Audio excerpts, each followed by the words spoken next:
Hello everyone, welcome to Sci Technical Learning.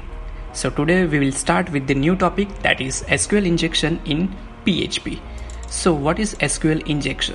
So it is a technique to attack data-driven applications. This attack can bypass a firewall and can affect a fully patched system.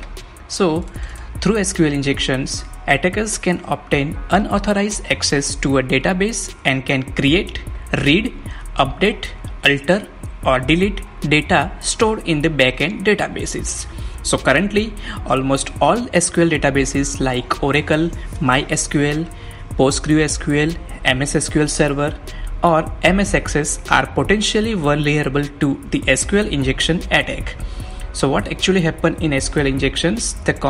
In its most common form, the SQL injection attacks gives an access to the sensitive informations like social security numbers, credit card informations or any other financial data. So how it actually works? So let's see. So here we have created one database. Its name is SQL demo and table name, that is login, and inside login table we have created two fields. First one, that is username and password. So for the demonstration purpose we have created three users and their passwords. Now let's try with the valid username and password. So for example, I am writing SciTech123 and password, valid password 12345 and clicked.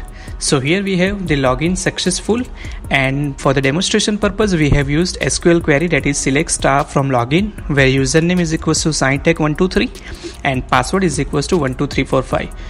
So and its information is provided over here, username and password. Now try with the unauthenticated users like Sci123 and password suppose 1212. So here we have the login failed and invalid username and password. But if I want to perform SQL injection attack over here and suppose I don't know the username and password, then for example I am using admin as a username and I am writing anything single quotation or single quotation x single quotation over equals to single quotation x. So here for the demonstration purpose I have used password field as a text so that you can see the what actually I have written inside the password field. So now I am writing or I am clicking the login button.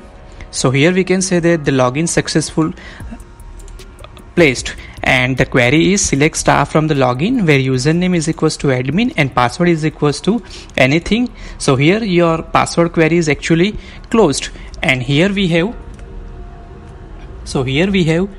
single quotation x is equals to single quotation x and single quotation over. That means even if this condition is false, here we are using OR condition, that means x is equals to x. So this is true and we are getting the username and password information of all the registered users over here.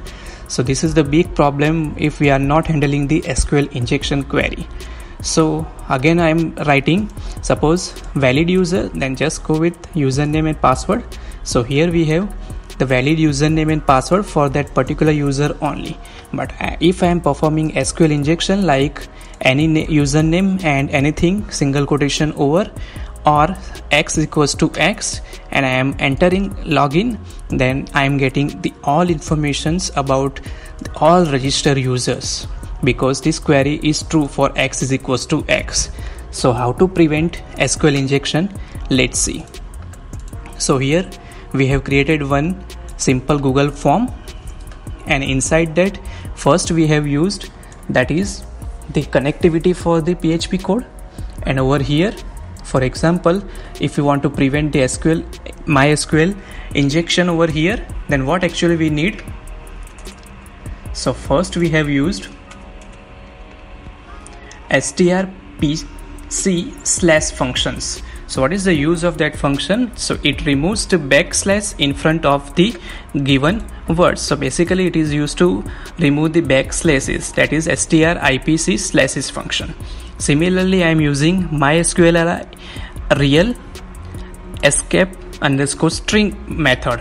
So it escapes the special characters in a string for use in SQL query. So with the help of these steps we can prevent SQL injections. Then next just we have execute the query and we are displaying the result of that particular database. So just save it. Now try it with the another one. So just refresh it. Now first try with the valid username and password. So yes, we have valid username and password. Then try with SQL injection code which we have applied previously. So here we can say that login failed and invalid username or password. So this is how we can protect SQL injection attack in PHP.